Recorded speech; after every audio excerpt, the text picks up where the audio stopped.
Bonjour à toutes et à tous, je suis Nicole Ewek et tu écoutes We Talk, le podcast qui transforme l'échec en réussite. Pourquoi j'ai décidé de faire un podcast sur l'échec ?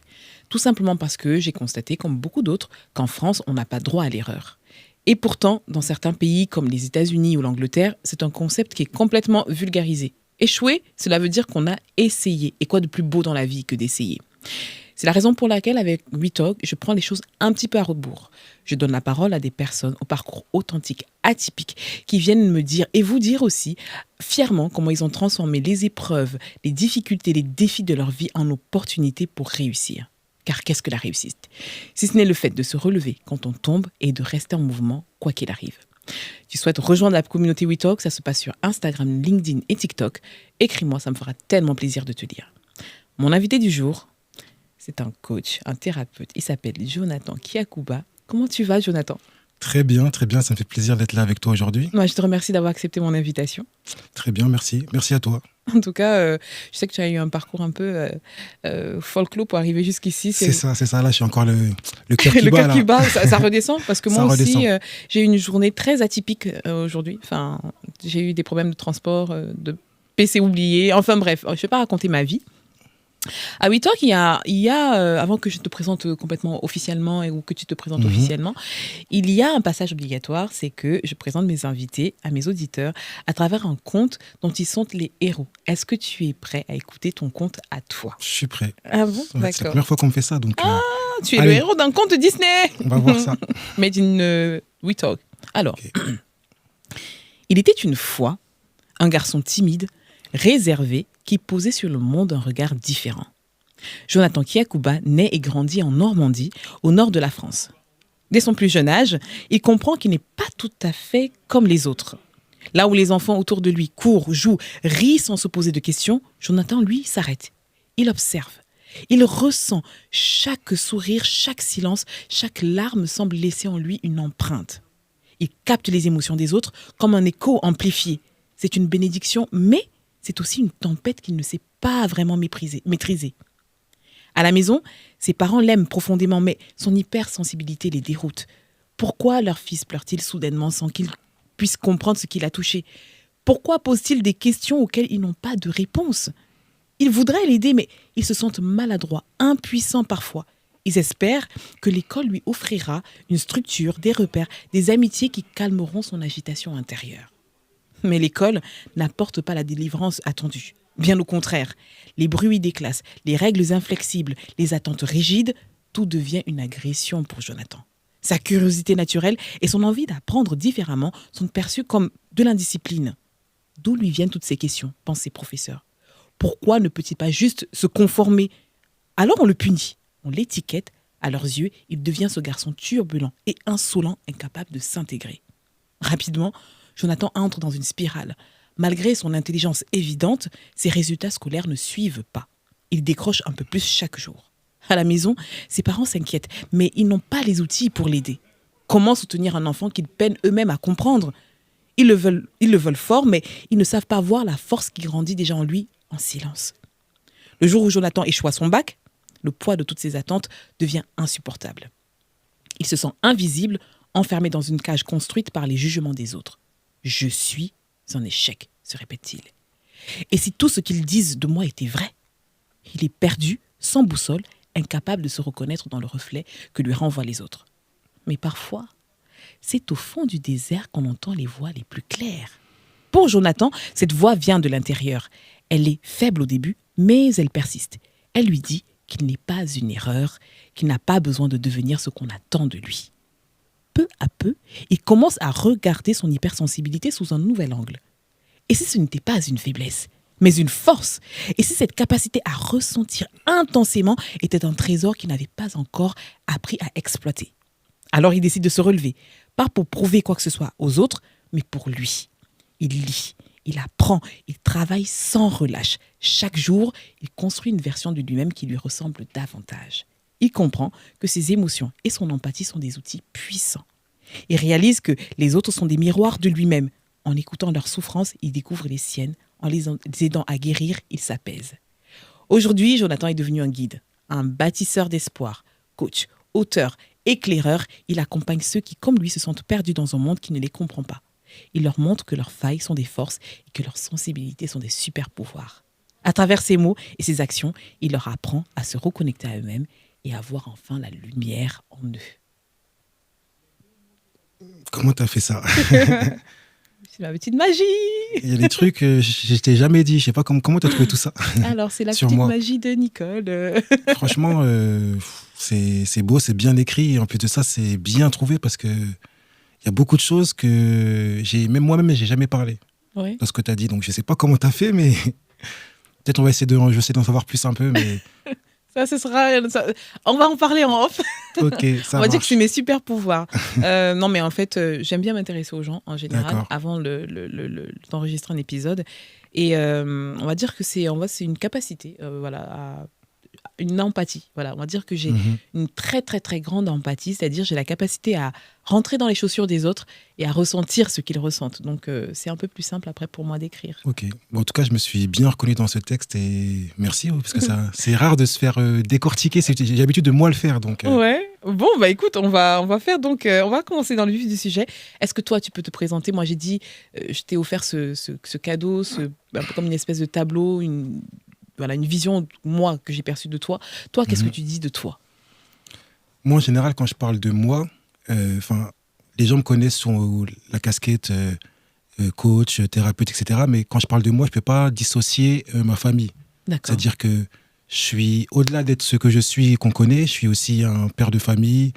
J'ai 4 enfants. J'ai une femme avec qui je suis depuis 10 ans. Tu as quel âge, sans indiscrétion? 33 ans. Il y a 4 enfants. Voilà. Ouais, d'accord, ok. Déjà, on a toujours du mal à croire mon âge, mais j'ai 33 ans. Oui. Et du coup, j'ai 4 enfants, oui, et une femme avec qui je suis depuis 10 ans.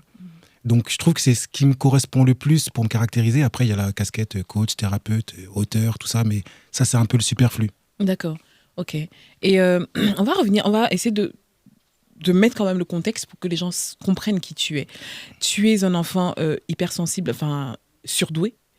En général, pour faire ce type de diagnostic, il y a une vraie errance médicale. À quel moment, toi, on t'a diagnostiqué, on va dire officiellement, enfant hypersensible ou surdoué, et est-ce que tu as été suivi par un psy? Mais en fait, moi, on m'a pas forcément diagnostiqué. Ce qui s'est passé, c'est que toujours depuis petit, j'ai toujours eu cette longueur d'avance. En fait, D'accord. j'arrivais à comprendre les choses, à voir les choses plus rapidement que les autres. Et un jour, en fait, j'ai un souvenir, c'était, je crois, c'est en CE1. On fait un test avec tous les académies. Oui. Donc, j'ai grandi en région parisienne de ma naissance jusqu'à mes 10 ans, avant d'aller en Normandie. Et du coup, il y avait un test sur l'Académie de Paris pour apprendre les compétences. Et sur toute l'académie, la mienne, j'étais le seul à avoir réussi les divisions en CE1. Donc, du coup, ils ont convoqué mes parents. Ils ont demandé à mes parents comment ça se fait qu'il a réussi les divisions.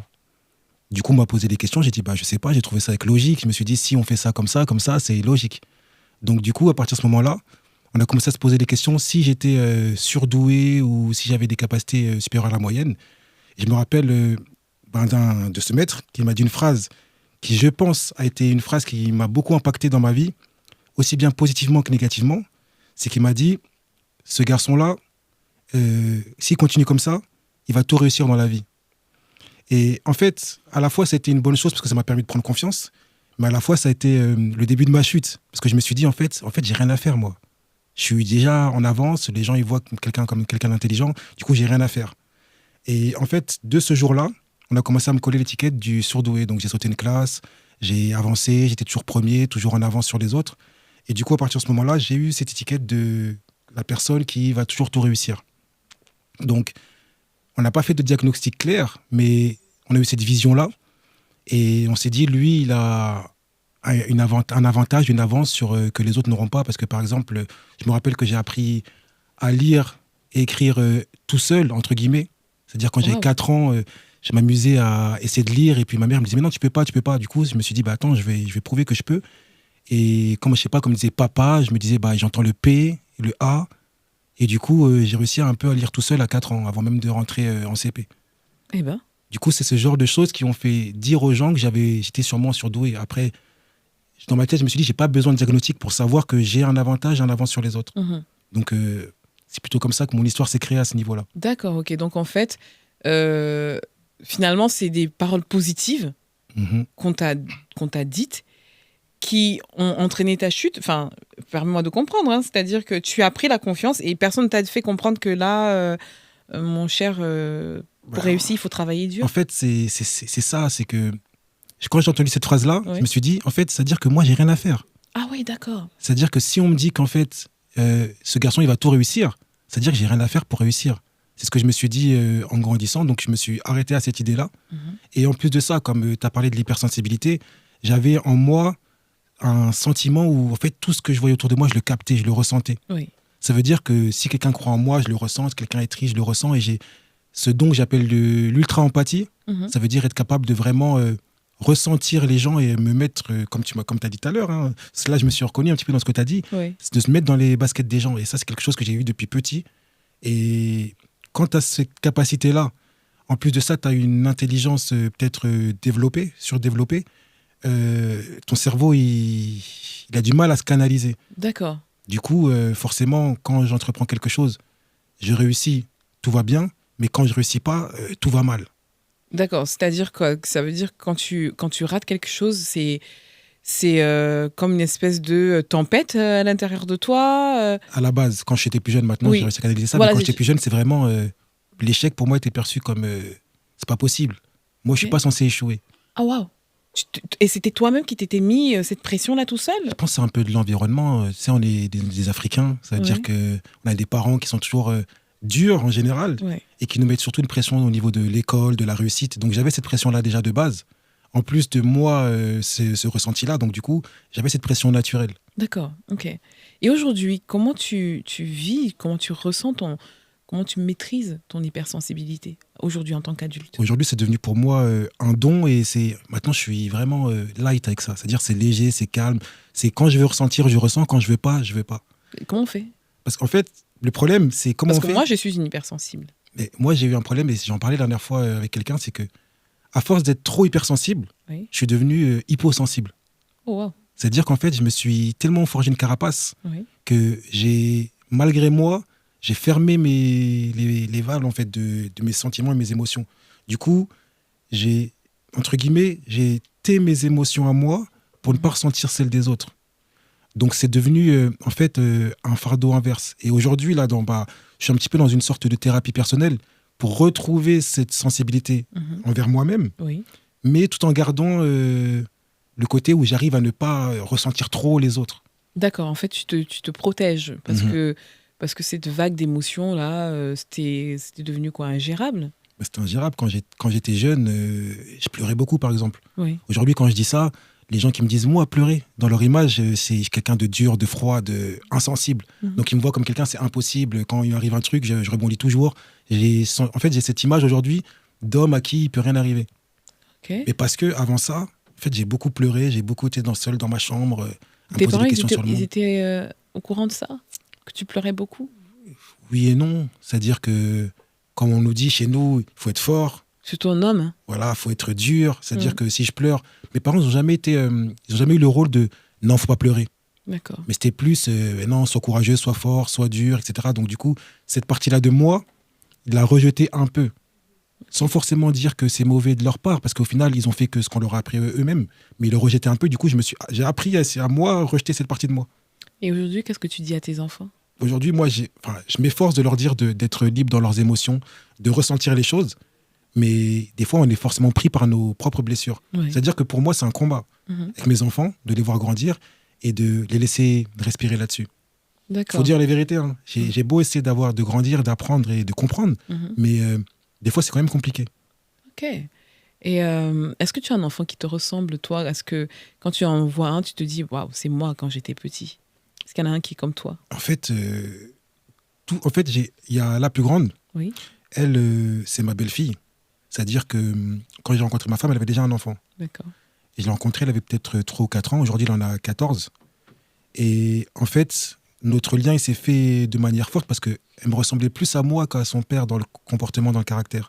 Du coup, je me suis facilement identifié à elle. Comment ça se fait? Je sais pas, c'est comme ça. Elle avait un caractère qui était similaire au mien. Parce que je m'étais toujours dit, moi, jamais je serai beau-père. Jamais. C'était une base, je m'étais dit, c'est impossible parce que j'ai eu un beau-père et j'avais pas du tout aimé le rôle que j'avais avec lui. D'accord. Du coup, je m'étais dit jamais. En fait, quand j'ai rencontré sa mère, ça a été un frein jusqu'à ce que je rencontre sa fille. Et quand j'ai rencontré sa fille, en fait, je me suis connecté à elle.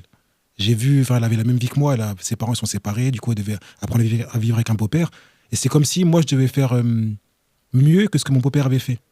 Alors, si je comprends bien, quand tu as rencontré sa mère, avec sa mère, enfin, tu ne te sentais pas forcément de t'engager avec elle, jusqu'au jour où elle te présente sa fille, et là, finalement, tu décides, ça te donne envie de t'engager avec sa mère. En fait, c'est comme un coup de cœur. Comme si la fille, Elle t'a choisi. Elle m'a choisi. C'est bizarre cette sensation-là. Jusqu'à aujourd'hui, on est très proches et fusionnels. Oui.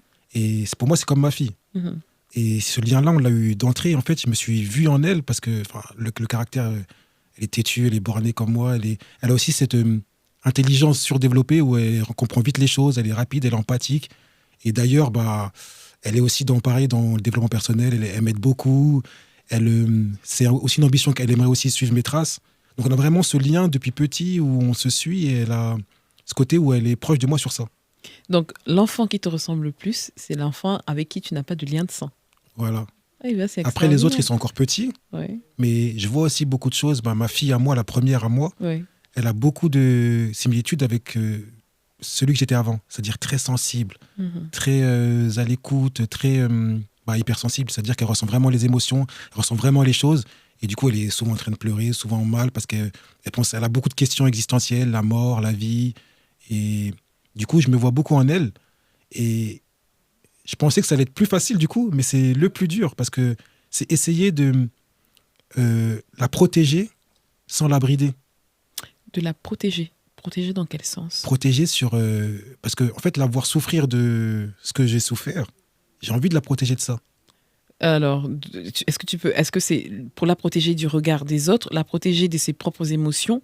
C'est la protéger, en fait, comment elle vit les émotions des autres. D'accord. Parce que je sais qu'elle, par exemple, si moi je suis pas bien, je peux le cacher, ça sert à rien. Elle va le ressentir. Ouais. Et même si je vais jouer avec elle et je vais rigoler, elle va ressentir et du coup, elle va pas être bien. Elle va me poser beaucoup de questions. Oui, qu'est-ce qu'il y a? Elle va vouloir me faire des câlins, elle va vouloir être proche de moi. Et du coup, avec n'importe quelle personne qu'elle croise, elle est comme ça. Waouh! Et comment on fait pour élever ce genre d'enfant je veux dire, il faut la préparer au monde de demain, quand elle sera adulte, parce qu'un enfant ne reste pas petit. Et qu'est-ce qu'on dit à un enfant à ce moment-là? Comment est-ce qu'on le prépare? Je lui dis, je te comprends. En fait, j'essaie vraiment d'être dans l'écoute. Je te comprends, c'est difficile, mais il faut que tu sois forte. Parce que la vie, elle va pas t'attendre, la vie va pas te donner de cadeaux.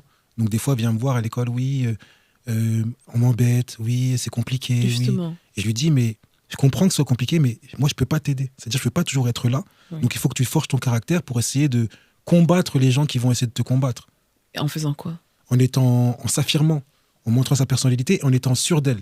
Je lui dis souvent, il faut que tu sois fière de toi, que tu te sentes belle, que tu te sentes courageuse. Parce que moi, là, j'ai quitté du coup la région parisienne à la base. Je suis allé en Normandie avec ma mère. Oui. Et on était dans la ville, une grande ville. C'est-à-dire Caen, c'est une ville où il y a beaucoup de gens, beaucoup de cultures différentes. Et après, donc, du coup, ma situation s'est améliorée. Du coup, on a voulu partir plus près de la mer. En allant près de la mer, forcément, il y a moins de diversité. Donc, du coup, elle arrive dans un endroit où c'est la seule métisse, pratiquement, avec son frère. Et donc, du coup, là, on arrive dans un monde où il faut se battre encore plus. Donc, je lui dis à chaque fois, sois fier de toi. Oui, mais mes cheveux sont... Non, tes cheveux, apprécie-les, aime-les, aime-toi, laisse pas les gens. Et c'est dur, hein, franchement. Mais j'essaie vraiment de la forger là-dessus. Ou au contraire, où son frère, lui, pas du tout. Lui, il est le mec chill, comme on dit. Il vit la vie tranquille, il se prend pas la tête avec ce qu'on lui dit et il est déjà prêt. C'est lui qui ressemble à maman. Voilà, lui, il est plus costaud, il est plus... À ton avis, quel est le plus gros mensonge que la société ait pu formuler vis-à-vis des personnes hypersensibles, toi, aujourd'hui? Moi, je trouve que déjà, le mensonge, c'est les mettre dans des cases. D'accord. Ça veut dire qu'en fait, moi, je dis toujours avoir de l'hypersensibilité, pas être hypersensible. Parce que quand on te dit être hypersensible, t'es directement casé dans je suis comme ça, je suis comme ça, je suis comme ça, et je peux pas sortir de là. Okay. Donc, avoir l'hypersensibilité, c'est se dire que tu as des émotions qui sont décuplées, mais tu as un moyen de réussir en disant que juste je l'ai, donc comme je l'ai, c'est ma possession, je peux en faire ce que je veux. Si tu te dis que je suis, ça fait partie de toi, tu ne peux plus t'en sortir de ça. Donc, le fait de rien que de te dire avoir de l'hypersensibilité, ça te permet de pouvoir te dire que j'ai un contrôle dessus. D'accord. Ok.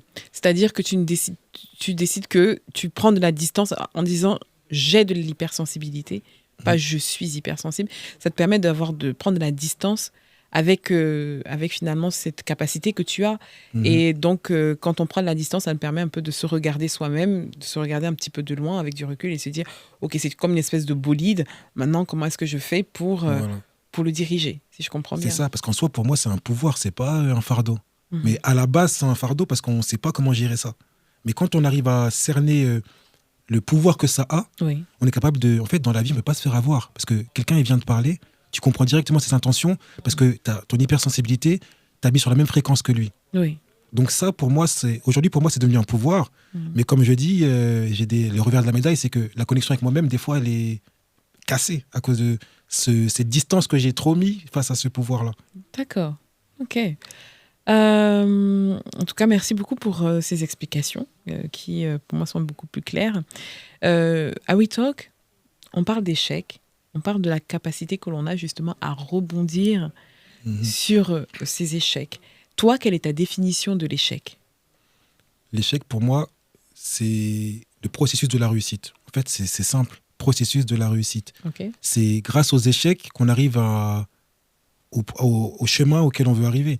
Et moi, je prends toujours des exemples de Michael Jordan qui dit qu'il a loupé 1000 paniers, mais il en a mis combien qui ont fait gagner les championnats? Il en a mis plusieurs. Mhm. Et aussi, je sais pas, il y a par exemple la personne qui a créé la lumière.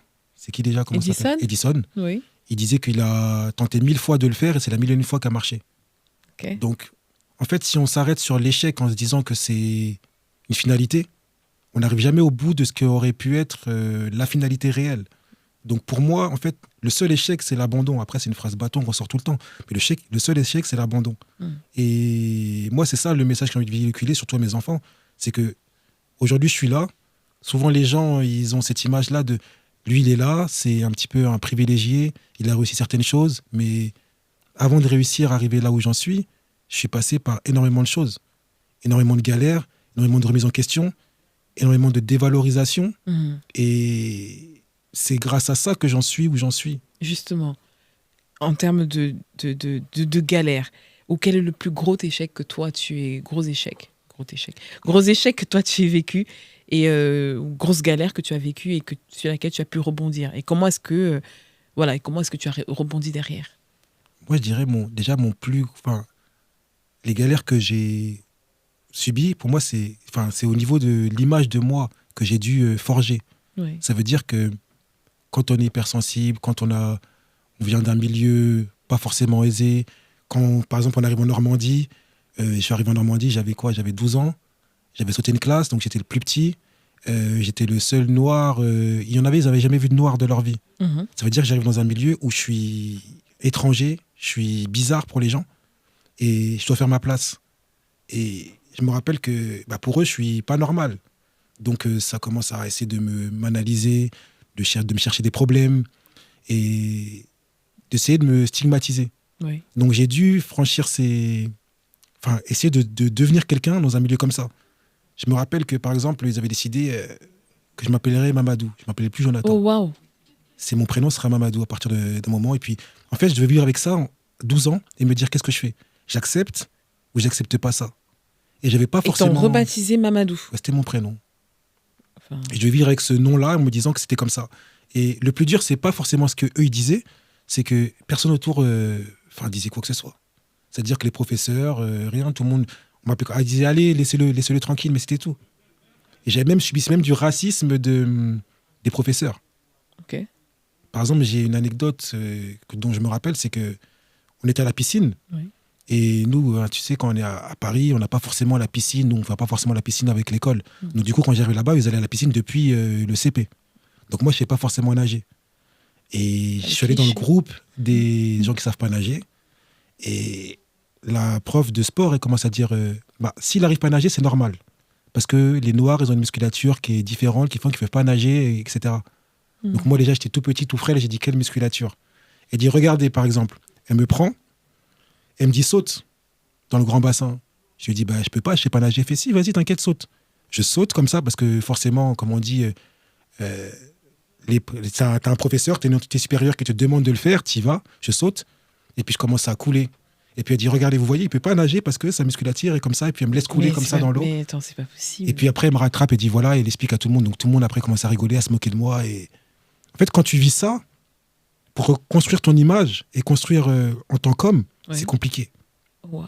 Donc j'ai vécu beaucoup de difficultés à ce moment-là dans ma vie. Et j'ai eu qu'une seule solution dans ma tête, c'est en fait, je dois me battre, je dois me défendre. Donc à un moment donné, je me suis dit, bah, je vais choisir, grâce à mon hypersensibilité, le plus gros caïd, mais qui est caïd parce que c'est un menteur. Tu vois, donc j'ai analysé chaque personne et je me suis dit, lui en fait c'est un caïd parce que c'est pour cacher sa faiblesse, sa vulnérabilité. Oui. Donc je suis allé le voir au hasard et puis devant tout le monde, il ne faut pas le faire, hein, mais je l'ai massacré en gros. Parce que je savais qu'il ne répondrait pas, parce qu'au fond, il était un caïd juste parce qu'il voulait montrer aux autres qu'il était plus fort que les autres, mais finalement, il ne l'était pas. Oui. C'était un masque. Donc, c'était lui qui se moquait le plus de toi, c'est ça? C'est lui qui se moquait le plus de moi et des autres, en fait. D'accord. Mais c'était une carapace qu'il avait, parce que chez lui, en fait, il se faisait massacrer par son père. Ok. Et enfin, moi, je l'ai vu et je l'ai senti grâce à mon hypersensibilité. J'ai vu qu'il avait des failles. Et du coup, en faisant ça, j'ai gagné le respect de tout le monde. Mm-hmm. Mais ça ne les a pas empêchés de continuer, parce que forcément, pour eux, j'étais différent. Oui. Après, encore aujourd'hui, je dis tout ça, mais je leur en veux pas parce que c'est la vie qu'on leur a appris. Moi, j'en veux plus aux adultes qui deviennent si eux, ils ont continué à faire ce chemin-là. Mais quand tu es enfant, tu es simplement là pour suivre ce qu'on t'a appris. Bien sûr. Donc, me construire avec ça, c'était compliqué. Waouh, c'est quand même quelle histoire. Ouais, c'est choquant. Hein, ton histoire. Quand j'en parle, aujourd'hui, surtout en 2025, c'est-à-dire que aujourd'hui, quand tu parles de ça, ça fait scandale, ça va sur TikTok, sur machin, ça explose, etc. Moi, à mon époque, c'était normal. C'est normal de vivre ça et le racisme était monnaie courante. C'est pour ça que je te dis, même les professeurs, pour eux, c'était normal. Et je ne prenais même pas la peine d'en parler à mes parents parce que c'est comme si pour moi, c'était une base. Et mes parents m'avaient toujours dit, de toute façon, t'es noir, c'est-à-dire fais 2 fois plus que les autres. Monte 2 fois plus, t'es obligé, c'est comme ça. C'est dans la vie, t'es obligé. Est-ce que c'est normal que nous, les Noirs, on se répète, il faut faire 2 fois plus que les autres? Pourquoi est-ce que c'est normal? Mais c'est pas normal. C'est pas normal. Et tu sais pourquoi c'est pas normal? Parce qu'entre nous, on s'entraide pas assez. Si on s'entraidait plus, on n'aurait pas besoin de faire 2 fois plus que les autres. Parce que quand il y aurait un business à faire, on demande à l'autre pote noir quand il y a un truc à faire. Et en fait, c'est juste le problème, c'est qu'on est dans une société, ici, voie de privilèges, compagnie. Et au lieu d'agir contre ça en créant, nous, notre dynastie, soit on suit le chemin des Blancs sans vouloir les stigmatiser ou les critiquer, mais on n'impose pas assez notre chemin à nous. Et on ne s'aide pas assez, nous, en tant que personnes noires, à grandir dans ce chemin-là. Et moi, encore une fois, je jette la pierre à personne, parce que moi-même, le premier, des fois, je trouve que je pourrais plus faire pour la cause. Je ne le fais pas forcément. Et c'est quelque chose qui, en fait, est ancré dans notre conscience, où des fois, on n'est pas assez dans ce militantisme, en fait. Même s'il y en a beaucoup qui y sont, mais je trouve qu'on devrait plus y être et plus se souder entre nous. Et du coup, on reste dans cette démarche on doit faire 2 fois plus que les autres. Parce que oui, de toute façon, si on le fait pas 2 fois plus, on va pas y arriver. Voilà. J'aime dire qu'on ne se fait pas tout seul.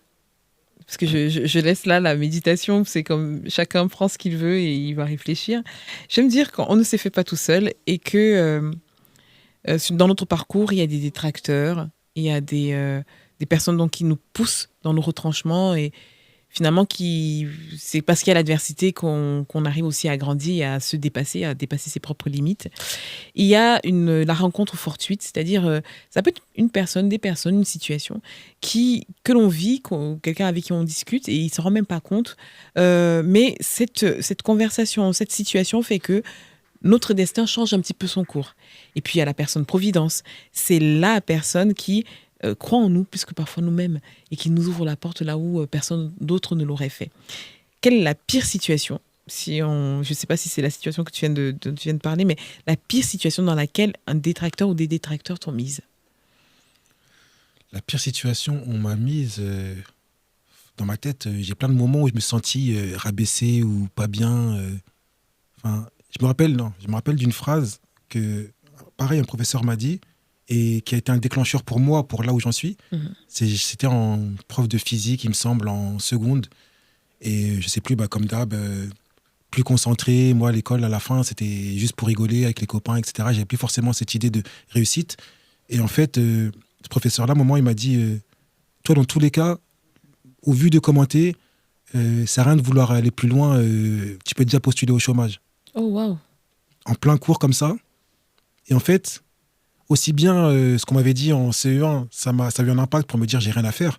Aussi bien cette phrase-là, quand il m'a dit ça, limite, j'étais prêt à lui jeter ma chaise dessus. Dans ma tête, je me suis dit, mais enfin, tu te prends pour qui pour te permettre de juger mon avenir comme ça? Et cette phrase-là, elle m'a hanté tout le temps. C'est-à-dire que, au début, m'a fait mal. C'est-à-dire que quand j'ai commencé à faire des choses, j'ai échoué. Et c'est comme si ça confirmait ce que la personne disait. C'est-à-dire, j'ai passé mon bac dans des conditions difficiles parce que chez moi, c'était pas forcément... c'était difficile en fait chez moi, j'avais du mal, je m'entendais pas avec mon beau-père. Ma mère, elle n'était pas souvent là parce qu'elle bossait encore à Paris, c'est-à-dire qu'elle faisait des allers-retours tout le temps. Oui. Donc c'était difficile. Donc le bac, je l'ai passé dans des conditions où c'était très conflictuel dans mon foyer. Donc je l'ai loupé, première fois. Je l'ai repassé, je l'ai loupé une deuxième fois. Donc du coup, ça a confirmé tout ce que les gens disaient sur moi. Après, je l'ai repassé une troisième fois, je l'ai eu. Pareil, dans des situations, c'était difficile aussi de l'avoir. Et à un moment donné, je me suis dit, je ne peux pas laisser tous ces gens qui ont dit ça de moi confirmer quelque chose que je n'ai jamais cru. En fait, moi, depuis que je suis petit, j'ai toujours cette image que... J'ai toujours dit à ma mère, j'ai l'impression que je suis un géant dans un costume de nain. Je disais ça, c'est comme si en fait les gens ils veulent me dire que je suis un nain, alors que je me vois comme un géant. Et je ne comprends pas, je me dis, mais pourquoi moi je me vois grand et les gens me voient petit? Je ne comprenais pas ça. En plus de ça, en fait, quand j'étais enfant, j'étais toujours tout petit. Donc là aujourd'hui, on me voit, je fais 1m91. Donc on me voit comme quelqu'un de grand. Mais j'ai plus été petit dans ma vie. Ça veut dire que quand j'étais jeune, j'avais un retard de croissance. Ça veut dire que quand j'avais 15-16 ans, je faisais 1m60. Et à chaque fois qu'on me parlait, on m'appelait Kirikou d'ailleurs, ça les amusait. Et puis moi, je disais, vous verrez, comme Kirikou, un jour, je serai plus grand que vous. Mais j'avais aucune certitude de ça, en fait. Parce que ma mère, elle est petite et mon père, il n'est pas très grand. Mais je sais pas pourquoi j'ai cette conviction-là. Je me disais, vous verrez, un jour, je serai plus grand. Et j'ai l'impression qu'en fait, c'est comme si cette croyance avait conditionné le fait qu'un jour, je grandisse.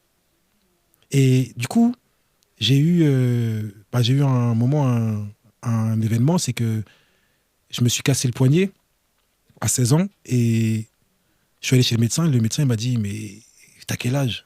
Je lui dis, j'ai 16 ans, mais c'est bizarre, t'as les os de quelqu'un de 12 ans. Oh, wow. Il me dit, mais là, à mon avis, d'ici quelques années, tu vas prendre 15 cm, 10-15 cm. Là, je fais 1m60, donc je me dis, ouais, c'est bien, je vais faire 1m75, 80. J'étais content, moi, je me disais, enfin. Et après, en fait, à partir de ce jour-là, juste pendant 3 ans, j'ai pris 30 cm et j'ai dépassé tout le monde.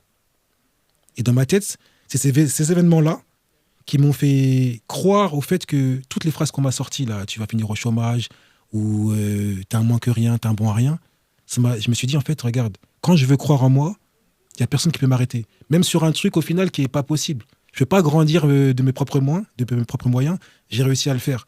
Donc ce jour-là, je me suis dit, plus rien ne peut m'arrêter. Eh ben, donc finalement, pour conjurer le sort, c'est venu d'un médecin. En fait, c'est ta rencontre fortuite. Voilà, c'est ma rencontre fortuite et j'ai eu ce déclic. Il y a eu les moments, les phrases négatives qui ont conditionné mon acharnement. Oui. Il y a eu cette phrase positive qui m'a fait croire en un avenir meilleur. Et quand j'ai accompli ça, c'est comme si je me suis dit, je suis capable de tout en fait. Si même je peux défier la science ou la génétique, je peux tout réussir. Oui. Oh, waouh. Et c'est extraordinaire.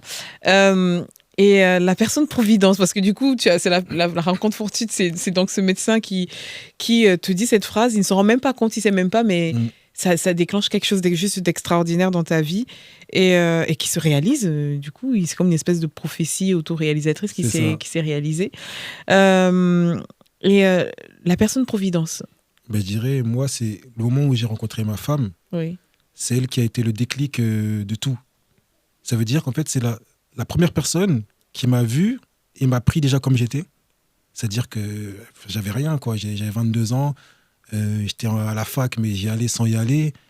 J'étais un garçon pas très fréquentable.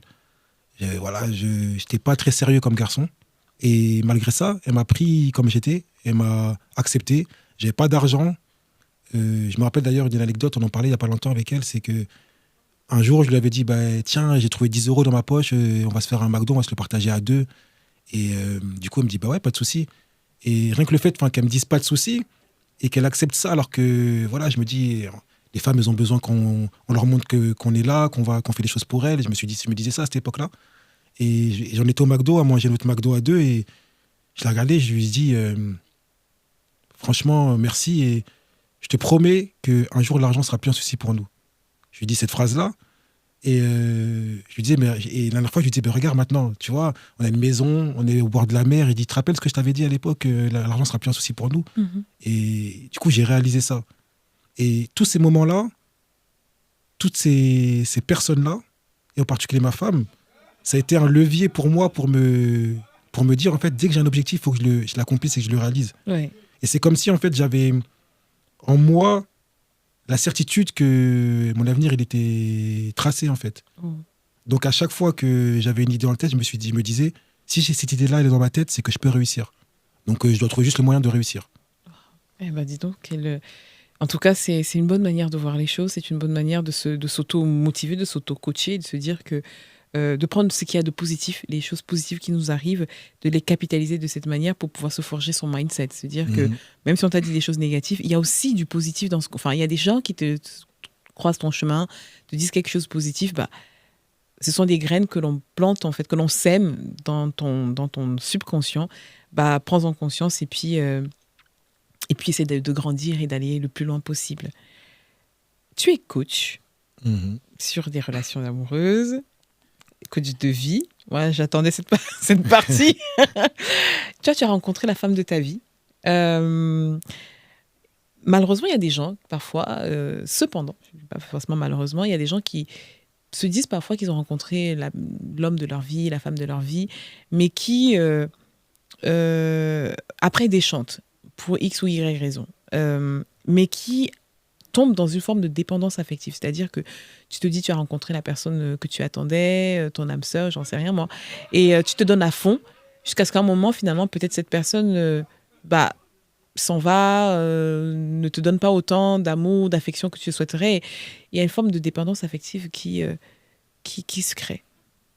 Quels sont les conseils que tu peux donner ? Enfin, est-ce que tu accompagnes ce genre de personnes ? Est-ce que ça arrive ? Bien sûr, c'est les gens que j'accompagne le plus d'ailleurs. Ah, et ça vient d'où, la dépendance affective ? Mais déjà, pour répondre à ta première question, oui. Moi je dirais qu'en fait, on ne déchante pas avec les gens, on déchante avec nous-mêmes. Ah oui, vas-y, explique. Ça veut dire qu'en fait, on pense que c'est les gens qui nous font déchanter, mais les gens sont juste là pour nous porter un message. Ça veut dire que quand tu rencontres quelqu'un, cette personne-là, elle a été là pour te montrer ce qui n'allait pas chez toi. Et malheureusement, en fait, les gens n'ont pas compris que la dépendance affective était le message qu'on avait quelque chose à combler. Et comme on avait un manque à combler, on allait s'orienter vers une personne qui n'allait pas combler ce manque. Tu veux dire qu'on choisit la personne voilà, on sait qu'on... En fait, je vais tout reprendre, déjà de base. C'est-à-dire qu'en fait, la dépendance affective, elle naît de blessures. Okay. Cette blessure-là, elle a été caractérisée par le lien que tu avais avec tes parents. Ça veut dire si tu as eu un parent qui était absent émotionnellement, tu vas créer une blessure qu'on appelle la blessure de l'abandon. De cette blessure de l'abandon, tu vas naître la dépendance. Et du coup, pour te mettre face à ton problème de dépendance, tu vas t'orienter vers des personnes qui vont te faire revivre la dépendance pour la guérir. C'est comme, par exemple, je sais pas, tu fais du vélo, tu tombes de ton vélo, tu t'ouvres le genou et tu vas avoir mal. La douleur, à chaque fois que tu vas faire un mouvement, la douleur va te rappeler que tu as un problème. Du coup, pour que tu le soignes. La dépendance affective, c'est la même chose. Et pourquoi les gens ont du mal à croire ça ? Parce qu'ils n'ont pas conscience de la puissance du cerveau. D'accord. Parce qu'en fait, ton cerveau, il va capter chez les autres tout ce que tu as besoin de guérir. Par exemple, quand tu vas voir un homme, tu vas t'orienter vers lui parce qu'il a des caractéristiques qui vont te faire révéler tes blessures. Ça veut dire que si tu regardes bien dans tes relations, tu trouveras des hommes qui ont des similitudes, non seulement entre eux, mais en plus de ça, avec ton père ou avec ta mère. Tu vois ? Parce qu'en fait, ton subconscient veut reproduire les schémas pour les guérir. Donc, les gens me disent, mais comment ça se fait que moi, j'ai pas choisi, ou le mec, il est entré dans ma vie. Et à chaque fois, je leur dis, mais regarde, sur les 100 mecs qui sont venus vers toi, il n'y en a qu'un que tu as choisi. Pourquoi tu l'as choisi lui, à ton avis ? Parce que ton cerveau, il a capté que lui, il correspondait à ton schéma. Tu vois ? Et comment ton cerveau il capte ? Je vais te donner un exemple simple. Des fois, tu marches dans la rue, tu croises une personne et tu dis, je sais pas pourquoi je le sens pas. Pourquoi tu le sens pas? Parce que tu as capté dans son attitude des codes qui ne te reviennent pas. Ben, c'est pareil avec la personne. Quand tu le vois, dans son langage corporel, tu captes des attitudes qui te montrent que lui, il va réaliser ton schéma. Et ça vient d'une chose, c'est qu'en fait, tu sais, ton conscient, c'est-à-dire que là, toi et moi, on a conscience, il capte 2000 bits d'informations par seconde. Oui. Ça veut dire que là, on peut voir la lumière, on peut voir toi et moi, on se voit. Ton inconscient, il capte 4 milliards de bits d'informations par seconde. C'est-à-dire que toi, tu n'as pas capté que cet homme-là, il était fait pour révéler ton schéma de manière consciente, mais ton inconscient, il l'a capté. Du coup, il va vers lui ou il accepte qu'il vienne vers toi parce qu'il veut te mettre face à cette blessure. Oh, wow.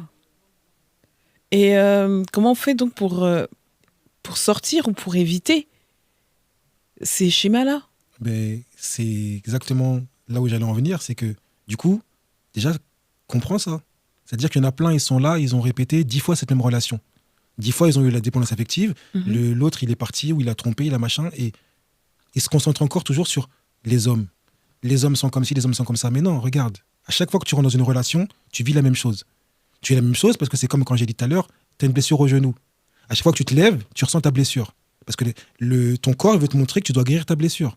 Bah, quand tu rencontres un homme qui est comme ça, c'est pour te rendre compte que tu as une blessure. Si tu te concentres sur les hommes, tu vas répéter ça tout le temps. Oh, d'accord. En fait, ça t'aide à prendre ta part de responsabilité et à Voilà. te dire, mais en fait, soigne d'abord tes propres blessures. D'accord, voilà. Une fois que tu as guéri, maintenant, tu peux t'ouvrir aux relations avec les autres. Voilà. Et cette blessure-là, comme je l'ai dit, quand je reprends au début, ça vient de la blessure d'abandon et d'un manque affectif, émotionnel ou de manière présentielle d'un de tes parents qui t'a créé cette blessure-là. Donc, ce que tu as à faire, c'est te donner à toi le manque que ton parent ce que ton parent t'a pas donné. Parce que si tu attends que ton parent te redonne ce manque-là, il suffit qu'il soit décédé ou qu'il soit borné, il va pas te le donner. Donc, il faut que tu arrives dans tes ressources à trouver la capacité de te donner cet amour-là, en t'apportant de la présence, de l'amour, du réconfort.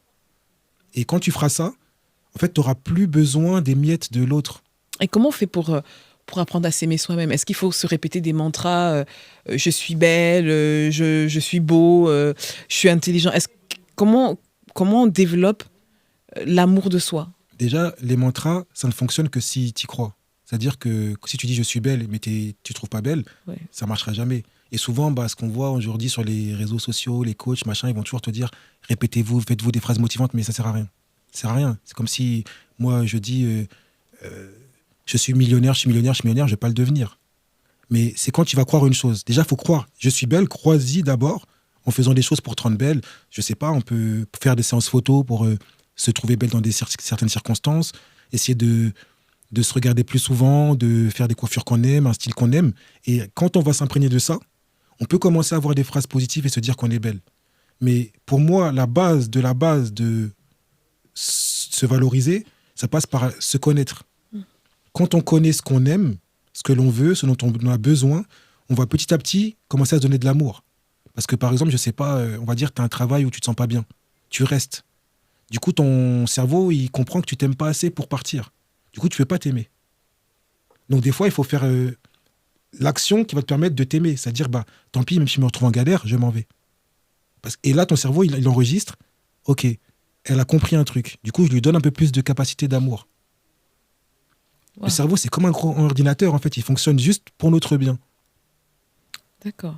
Ok, donc en fait, plus tu nourris ton cerveau avec des choses, avec des actions qui vont te permettre de t'aimer, des choix que tu poses. Par exemple, tu n'aimes pas ton boulot, tu es dans un travail où tu te fais humilier, etc. Et tu restes, il enregistre que tu aimes te retrouver dans des situations pareilles. Mais le jour où tu prends la décision de partir parce que tu te respectes et que tu estimes que tu es digne d'être respecté, il enregistre aussi que maintenant tu es digne de respect. Voilà. Et il va t'amener progressivement à aller vers des situations où, en tout cas, tu vas être valorisé. Est-ce que c'est ça, c'est de cette manière qu'on prend confiance? Parce que la confiance, c'est pas un interrupteur sur lequel on appuie. C'est exactement ça. C'est exactement ça. C'est qu'en fait, en faisant des actions envers nous, on prend confiance en nous. Et là, tu vois, tout ce que je te dis, en fait, je trouve ça alarmant et dommage qu'en fait, on pose encore la question. C'est-à-dire qu'en fait, on n'est pas éduqué là-dessus.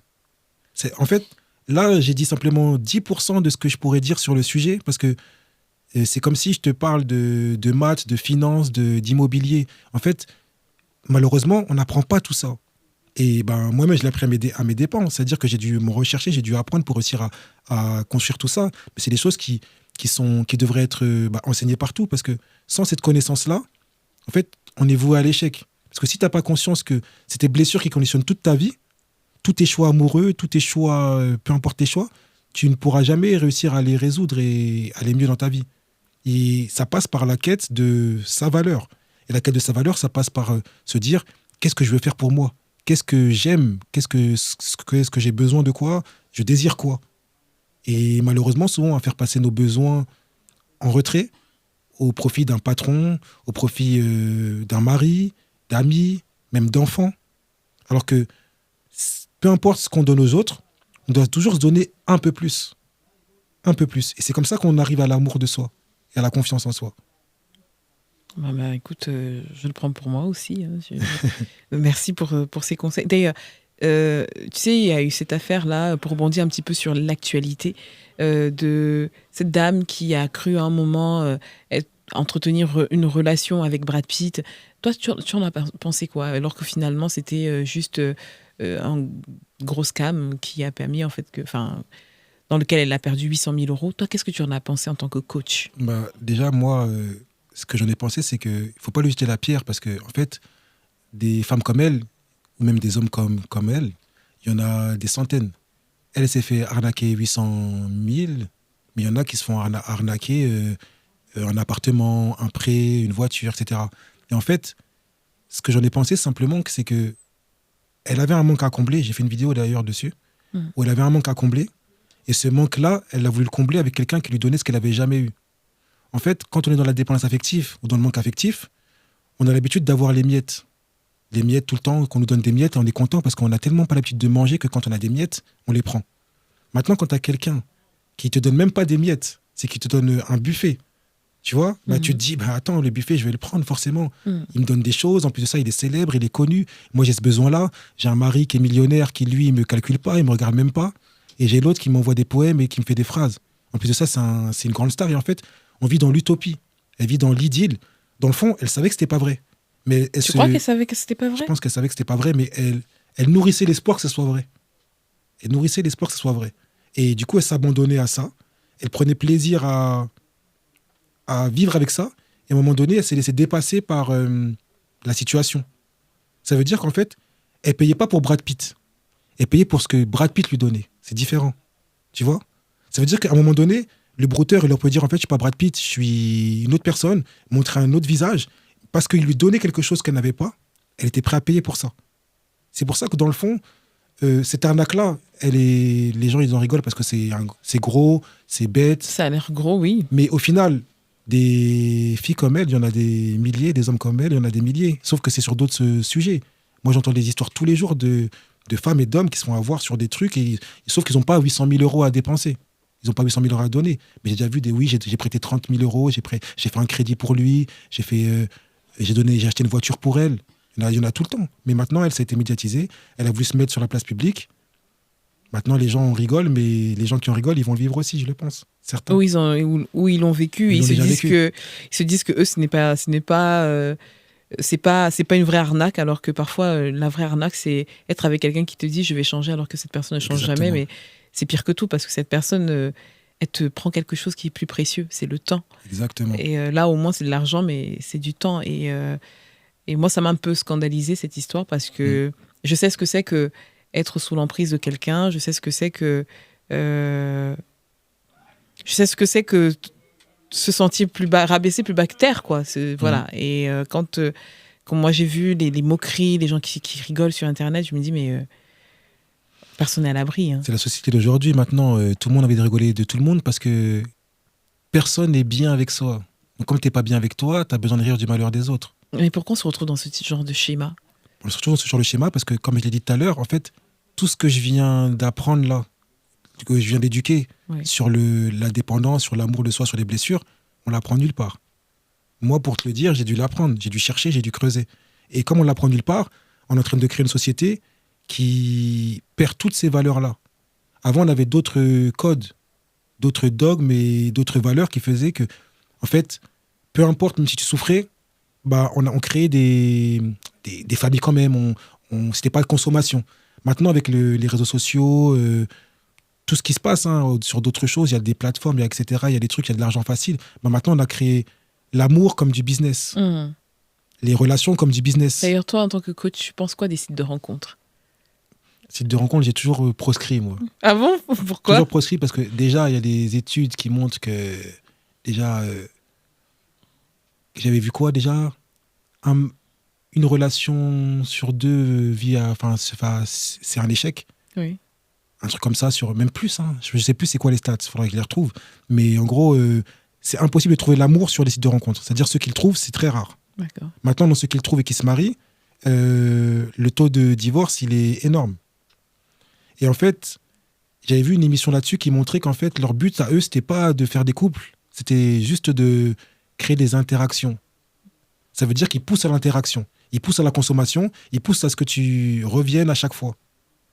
Et donc, en fait, c'est pas un but de vouloir créer des relations, c'est le but de vouloir alimenter leur business. En fait, finalement, ils alimentent leur business sur la dépendance, le besoin d'affection des gens, enfin la dépendance affective, entre guillemets, parce que là, on cherche juste de l'affection, on cherche quelqu'un qui va partager sa vie, son quotidien. Et... Après, il y en a pour qui ça marche, mais en général, c'est très compromis. Et en parlant de ça, d'ailleurs, j'ai vu une stat qui disait que là, on pouvait le plus trouver l'amour, c'est de connaissances, c'est-à-dire l'ami d'un ami, parce que du coup, comme il y a une personne au milieu, ça donne un engagement vers cette personne et la personne à quitter. Mais toutes les relations autres, par exemple les collègues, ça peut être compliqué. Sites de rencontre, c'est vraiment l'endroit où c'est le moins fiable au niveau de la réussite du couple. D'accord. Ok. Toi, dans ta vie de couple, on va peut-être un peu plus maintenant personnaliser, qu'est-ce que tu as le plus réussi et qu'est-ce que tu as le plus raté? Pour moi, et je le répète à chaque fois que j'en parle, c'est parce que j'ai raté ma relation que je l'ai réussi. Oh, vas-y, explique-moi. C'est ce que je dis. C'est qu'en fait, quand je suis entré dans cette relation-là, comme je l'ai dit, moi, j'étais le genre de garçon qui disait l'amour, c'est mort. Moi, je préfère m'amuser, je préfère rigoler. J'ai pas envie de ça. Et comme en plus de ça, j'avais ce côté émotionnel où j'étais hypersensible, que j'avais réussi à sortir de là et que maintenant, je m'attachais plus aux gens. J'avais aucune envie de m'attacher. Donc, quand je suis entré dans la relation, j'y croyais pas. On n'y est pas. Et en fait, au fur et à mesure que la relation avançait, elle a commencé à me convaincre. Et par sa personnalité, parce qu'elle dégageait. Et à un moment donné, j'étais pris à mon propre piège de me dire, mais moi, je suis pas là pour m'installer dans une relation concrète. Mais elle a toutes les caractéristiques pour que je suis. Comment je fais? Donc, mon cerveau, il a tourné. Puis à un moment donné, je me suis dit, bon, on va essayer de faire les choses sérieusement, de faire en sorte que la relation elle marche sincèrement. Du coup, on a commencé à mettre des choses en place, à réfléchir à comment on pouvait améliorer notre relation, parce que elle avait ce côté un peu plus dépendant aussi, et moi j'ai ce côté un peu plus évitant, parce que la dynamique elle est toujours comme ça en fait. Mais parle-moi de ça justement. Il y a des couples, il y a des gens qui se rencontrent, il y a quelqu'un qui est plus engagé que l'autre, et l'autre qui est dans un comportement évitant. Comment on fait pour... Est-ce que tu conseillerais aujourd'hui à quelqu'un de rester dans ce type de relation ou qu'est-ce que tu donnes comme conseil? Moi, je dis, moi, c'est ce que j'ai vécu comme schéma. Ouais. Et pour moi, il n'y a que l'apprentissage et le travail qui te permet de sortir de là. Mais ce qu'il faut comprendre, c'est que le dépendant sera toujours attiré par l'évitant. Et l'évitant sera toujours attiré par le dépendant. Pourquoi? Parce que, comme je l'ai dit au début, c'est un message. Tu veux comprendre que tu as un problème. Et souvent, je prends la métaphore de quand tu es en voiture, que tu ne mets pas ta ceinture, ça sonne. Et si tu te concentres sur le bruit, tu dis « ça me saoule, ça sonne », qu'est-ce que tu fais? Tu descends de la voiture. Et quand tu remontes dans la voiture, ça ressonne. Oui. Alors qu'en fait, tu as juste une chose à se concentrer, c'est mettre la ceinture. Mais toi, comme tu ne réfléchis pas, tu te concentres que sur le bruit qui sonne. C'est pareil en fait. Quand tu es dans une attitude d'attachement où tu es dépendant, si tu te concentres sur l'évitant qui te saoule à chaque fois, au lieu de te concentrer sur le problème qui vient de ton envie d'aller vers les évitants, tu t'en sors pas.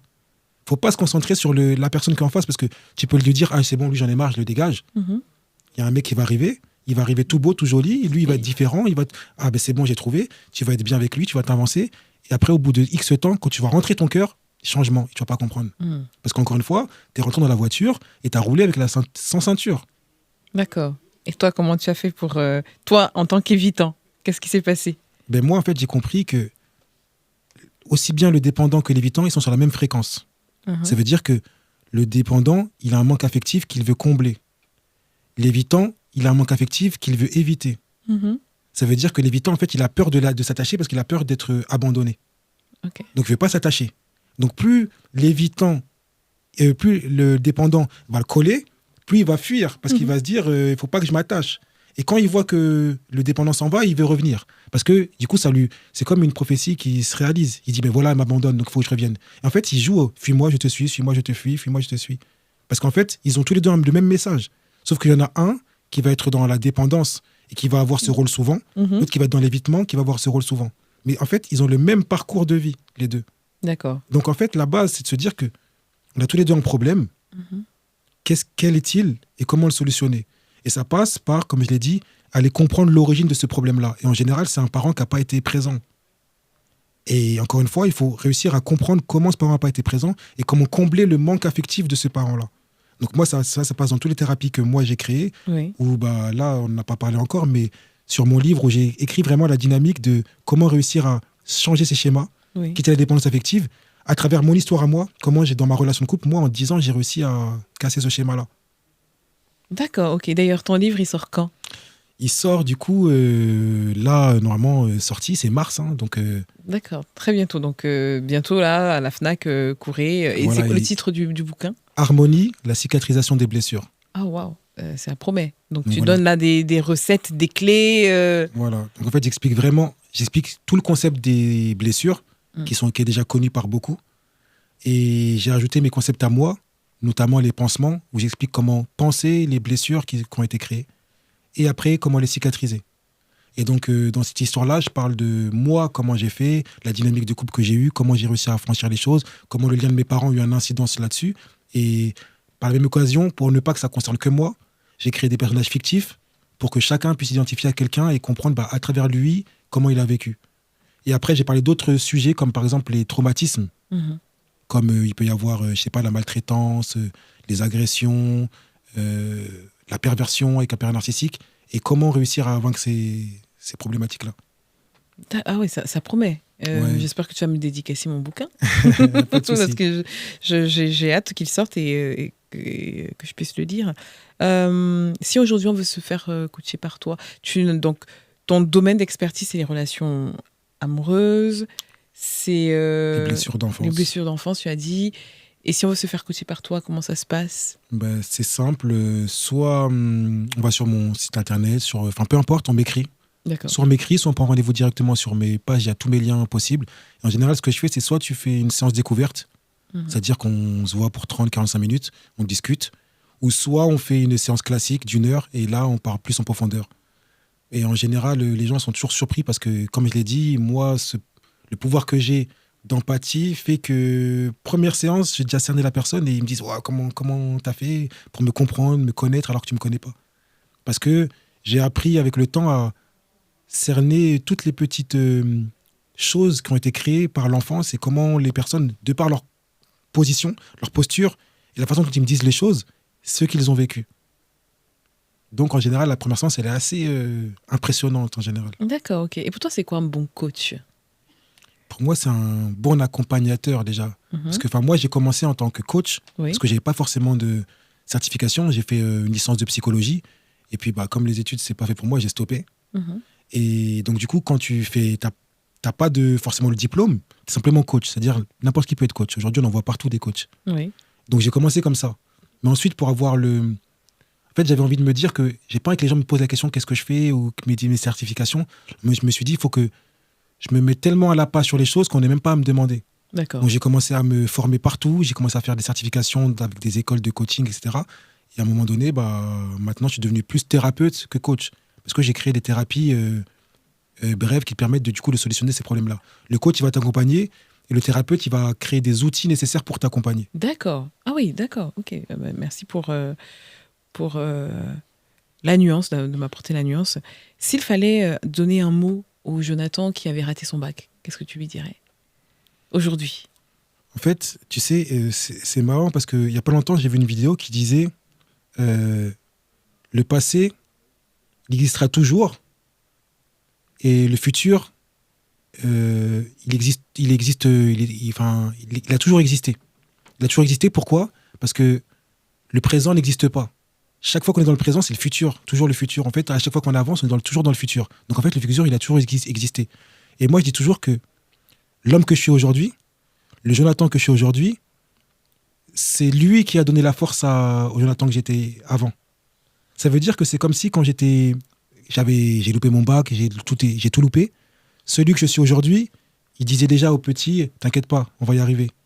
On va y arriver. Donc, c'est pas grave, tu loupes, parce qu'à l'intérieur de moi, je me dis, mais pourquoi? Je loupe tout, mais j'ai l'impression que je vais réussir.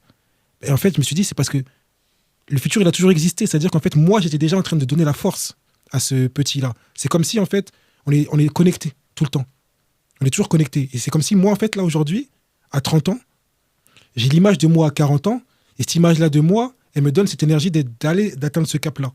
Donc forcément, même si l'avenir n'existe pas encore, j'ai l'image de ce que je veux être, et c'est cette image-là qui me permet de faire en sorte d'aller vers ce chemin-là. Donc quand j'avais 18 ans, 19 ans que je loupais, à l'intérieur de moi, je savais que j'allais réussir quelque chose. Donc même si je loupais, je me donnais la force de me dire que je ne sais pas pourquoi. C'était une force qui m'habitait, mais je ne pourrais pas l'expliquer.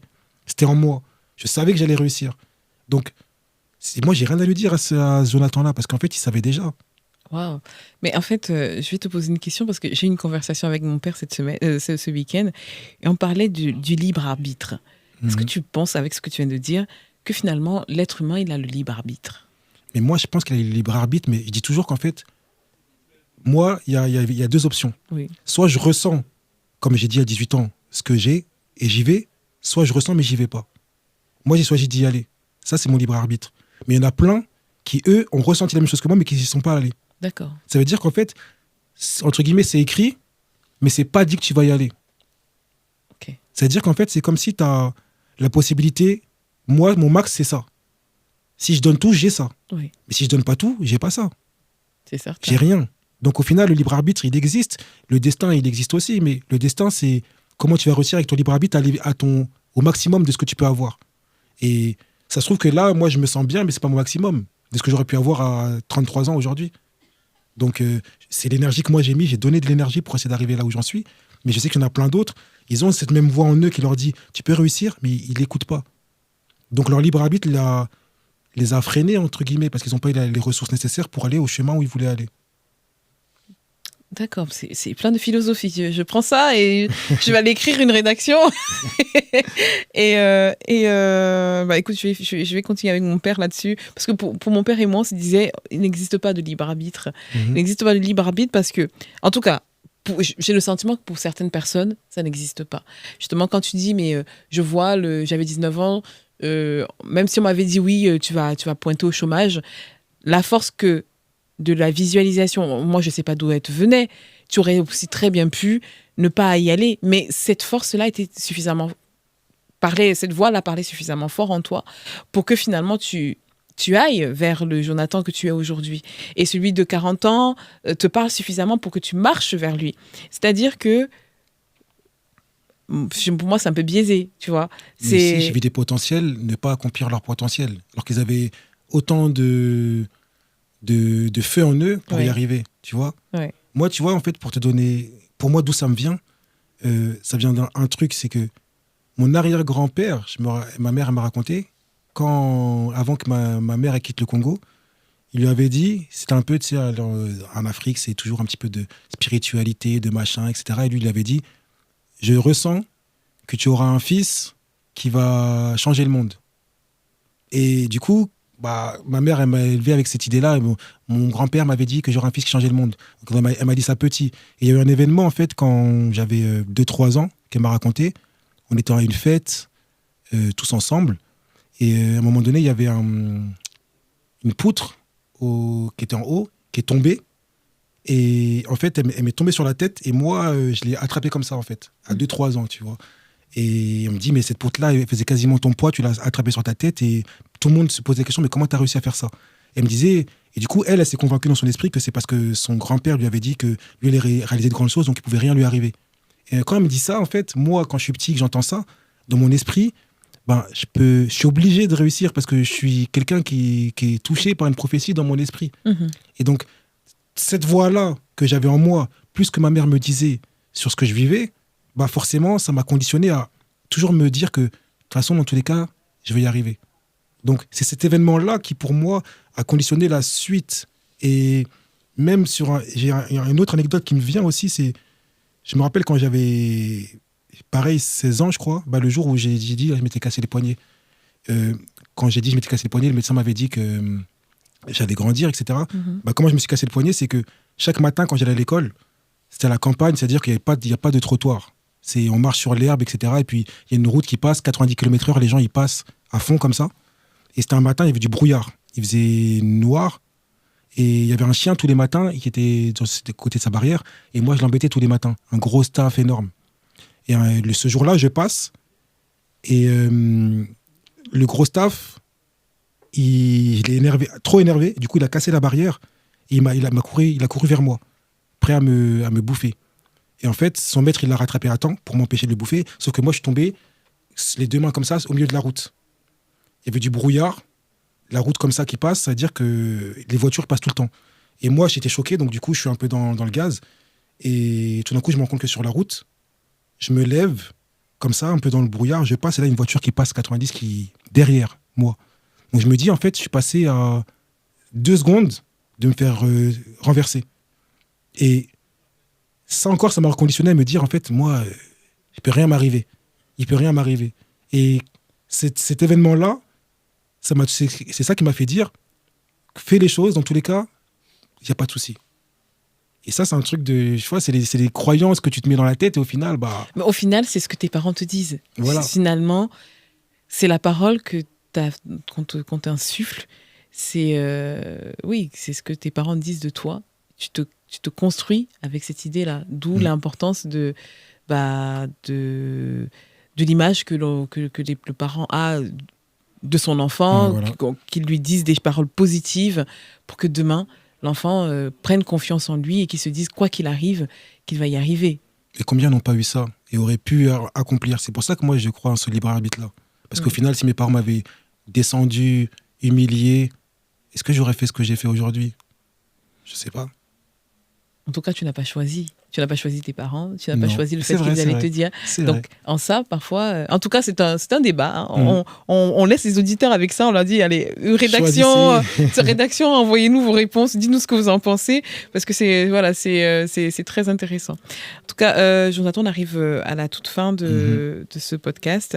Quel est le mot de la fin? Qu'est-ce que tu donnes comme conseil à ceux qui ont eu ton parcours, à des gens à des jeunes aujourd'hui qui sont dans cette situation un petit peu d'hypersensibilité et qui ne savent pas comment gérer ça? Qu'est-ce que tu leur dis?